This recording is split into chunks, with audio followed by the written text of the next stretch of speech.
નમસ્કાર મિત્રો, આપ જોઈ રહ્યા છો આપણું રાજુલા ન્યૂઝ। અમરેલી લોકસભા બેઠકના કોંગ્રેસ પક્ષના ઉમેદવાર શ્રી જેનીબેન ઠુમર દ્વારા રાજુલા તાલુકાના ગ્રામ્ય વિસ્તારોમાં પ્રવાસ કરવામાં આવ્યો હતો। સમગ્ર વિગતની વાત કરીએ તો અમરેલી લોકસભા બેઠક 14ના કોંગ્રેસ પક્ષના ઉમેદવાર શ્રી જેનીબેન ઠુમર દ્વારા રાજુલા તાલુકાના ગ્રામ્ય વિસ્તારમાં પ્રચાર કરવામાં આવ્યો હતો, જેમાં ઠેર ઠેર જેનીબેનનું ગ્રામજનો દ્વારા કંકુ તિલક કરી સ્વાગત કરવામાં આવ્યું હતું। ત્યારબાદ ડુંગર ગામે હવેલી ચોક ખાતે જાહેર સભાનું આયોજન કરવામાં આવ્યું હતું। આ જાહેર સભામાં કોંગ્રેસ પક્ષના લોકસભાના ઉમેદવાર જેનીબેન ઠુમર હાજર રહ્યા હતા અને ગ્રામજનો દ્વારા શ્રી જેનીબેન ઠુમરનું ફુલાર પહેરાવી સ્વાગત કરવામાં આવ્યું હતું। આ તકે આ સભામાં કોંગ્રેસના આગેવાનો, અગ્રણીઓ સહિત મોટી સંખ્યામાં ગ્રામજનો ઉપસ્થિત રહ્યા હતા અને જેનીબેન ઠુમરને મત આપી જંગી બહુમતીથી જીતાડવા માટે હાકલ કરવામાં આવી હતી। આપ જોઈ રહ્યા હતા આપણું રાજુલા ન્યૂઝ।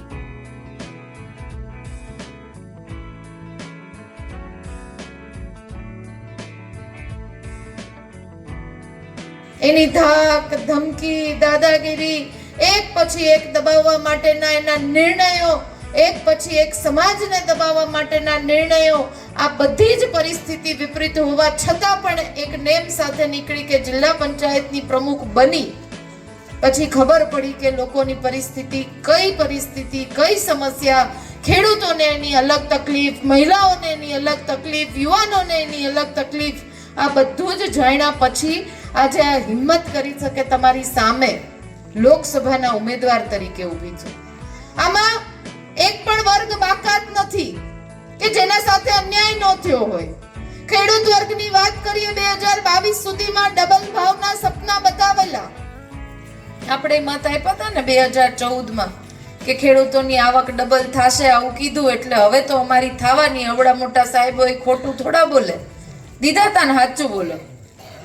ડબલ આવકના સપના જ બતાવ્યા પછી અત્યારે 2022 તો ગયું, 2022માં તો આવક ડબલ ન થઈ પણ 24માં તો એવા ધોકા પડ્યા કે આપણને હવે તો ખબર નથી પડતી કે આ ઘરના બે છેડા ભેગા કેમ થશે, આ વિચારવાનો સમય પાકી ગયો છે। તાલી પાડતા રહેશું, ખાલી સાંભળતા રહેશું તો ભેગું નહીં થાય। સામે આખી સરકાર, એની સાથે ન્યાયતંત્ર, એની સામે પોલીસ તંત્ર, એની સાથે આખું સરકારી સિસ્ટમ સાથે છે, એની સામે પ્રચારો કરવા। તમે જોયું નહીં 2 દિવસ ફોર્મમાં મને કેટલી હેરાન કરી? જોયું કે ન જોયું ટીવીમાં? જો તમે 412 ની વાત કરો છો, તમે દરેક 26 સીટ ઉપર 5 લાખ મતની લીડથી જીતવાની વાત કરો છો, તમે 26 માંથી 26 ગુજરાતમાં લાવવાની વાત કરો છો, તો તમારે એક દીકરીનું ફોર્મ માટે રદ થાય કે એ લડી લે, ફરક હું પડવાનો હતો ઈ તો કયો? તમે જીતવાના જ હતા તો તમારે ફોર્મ રદ કરવાની નોબત કેમ આવી? ઈ બતાવે છે કે કોઈ સંઘર્ષ કરવા માટે ઊભું થશે, કોઈ લોકોનો અવાજ ઉઠાવવા માટે ઊભું થશે, કોઈ કર્મચારીઓ માટે એમ કહેશે।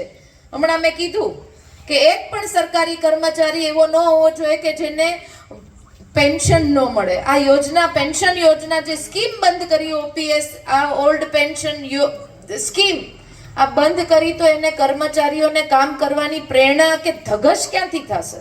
આ કીધું ત્યાં તો નોટિસ મળી ગઈ કે તમે સરકારી તંત્રના નામે દુરુપયોગ કરો છો, એટલે ક્યાંય બોલવાનું નહીં આપણે, મૂંગા મોઢે જેમ કે એમ કરવાનું। કાલે એમ કહી દે, ફરમાન જારી કરી દે, ગામ ખાલી કરો, હાલો અહીંથી હાઈવે જશે તો થઈ જશે।